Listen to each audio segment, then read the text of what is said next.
ในวันที่28เมษายน2017สาวหนุ่มคณะจัดตั้งศูนย์กลางพรรคได้จัดกองประชุมสรุปการจัดตั้งปฏิบัติขอแข่งขันซีบุ๊กประจำปี2016โดยเป็นเกียรติเข้าร่วมของสหายปริญญาเอกสอนธนูธรรมวงศ์กรรมการศูนย์กลางพรรคเลขาคณะบริหารงานศูนย์กลางสาวหนุ่มประชาชนปฏิวัติลาวสหายนางวีไลวรรณเพ็งสวัสดิ์คณะพรรคผู้ชี้นำเรียกงานสาวหนุ่มคณะจัดตั้งศูนย์กลางพรรคมีแขกถึกเชิญและสมาชิกสาวหนุ่มคณะจัดตั้งศูนย์กลางพรรค100 กว่าคนเข้าร่วมในพิธีสหายนางเวียงคำแสนสถิตเลขาคณะบริหารงานสาวหนุ่มคณะจัดตั้งศูนย์กลางพรรคประธานกองประชุมได้ผ่านบทสรุปการจัดตั้งปฏิบัติขอแข่งขันซีบุ๊กของสาวหนุ่มคณะจัดตั้งศูนย์กลางพรรคประจำปี2016และทิศทางแผนการประจำปี2017ซึ่งระยะ1 ปีผ่านมาสาวหนุ่มคณะจัดตั้งศูนย์กลางพรรคได้ตั้งหน้าปฏิบัติขอแข่งขันซีบุ๊กคือ 1. บุ๊กด้านแนวคิดสามารถปฏิบัติได้93ส่วนห้อย 2. บุ๊กด้านฝึกฝนล่อหลอมหำเฮียนปฏิบัติได้91ส่วนห้อย 3. บุ๊กด้านการจัดตั้งปฏิบัติได้90ส่วนห้อยและ 4. บุ๊กด้านวิชาชีพสร้างเวียกเฮ็ดงานทำปฏิบัติได้91ส่วนห้อยสมาชิกสาวหนุ่มคณะจัดตั้งศูนย์กลางพรรคทั้งหมด136สหาย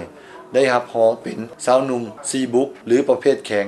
116สหายประเภทกลาง10สหายและบ่ได้จัดประเภท10สหายย้อนเป็นสมาชิกสาวหนุ่มมาใหม่เคลื่อนไหวอยู่ภายในหน่วยบ่ทันฮอดปี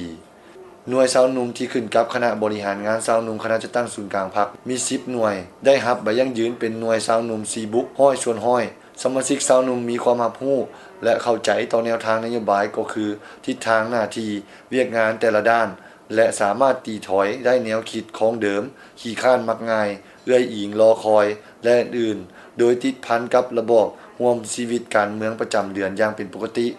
รักษาได้ความสามัคคีอันเป็นปึกแผ่นอยู่ภายในสำนักงานเป็นอย่างดีเฮ็ดให้สมาชิกสาวหนุ่มมีความเติบใหญ่เข้มแข็งไปพร้อมกับขบวนการเทื่อละก้าวมีความรับผิดชอบต่อหน้าที่การเมืองสูงขึ้นหลายสหายได้กลายเป็นมหาชนผู้ก้าวหน้า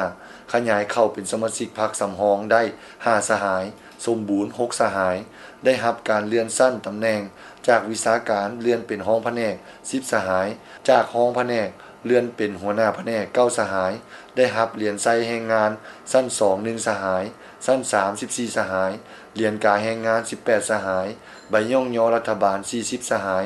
และใบย่องยอจากคณะจัดตั้งศูนย์กลางพรรค36สหาย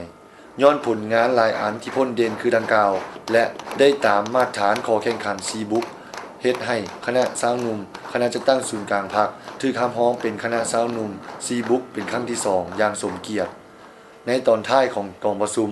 ผู้เข้าร่วมได้รับฟังคำเห็นโอ้ลมและรับฟังการปาฐกถาวันสร้างตั้งสาวหนุ่มประชาชนปฏิวัติลาวครบรอบ62ปีจากสหายปริญญาเอกสอนพนูธรรมวงศ์ซึ่งสหายได้เล่ามูลเชื่อประวัติความเป็นมาของสาวหนุ่มลาวนับแต่มื้อสร้างตั้งจนฮอดปัจจุบันและเน้นหนักให้สาวหนุ่มคณะจัดตั้งศูนย์กลางพรรครักษามูลเชื่อสาวหนุ่มซีบุ๊กไว้ให้มั่นคงตลอดไป